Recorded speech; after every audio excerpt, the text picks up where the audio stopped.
Hey guys, हम लोग अक्सर अपनी डेली लाइफ में इस तरीके के वाक्यों का प्रयोग करते हैं, जैसे किसके कहने पर तुमने दरवाज़ा खोला, किसके कहने पर तुमने मुझे फ़ोन किया, किसके कहने पर तुम वहाँ गए थे, किसके कहने पर तुम यह काम कर रहे हो। तो guys here you can see I am talking about किसके कहने पर। तो guys if you also want to speak these types of sentences in English, then you will have to apply this structure. Structure is that at whose behest plus helping verb plus subject plus main verb plus object. At whose behest it means किसके कहने पर। Let's understand through the example so it can be understood well. किसके कहने पर तुमने दरवाज़ा खोला।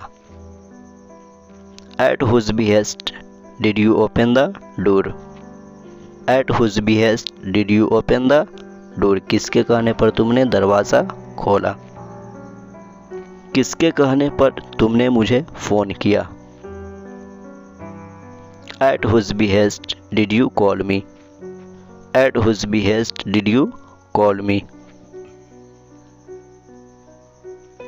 किसके कहने पर तुम वहाँ गए थे। गाइस ये perfect tense, past perfect tense का सेंटेंस है। At whose behest had you gone there? At whose behest had you gone there? किसके कहने पर तुम वहाँ गए थे। किसके कहने पर तुम यह काम कर रहे हो। At whose behest are you doing this work?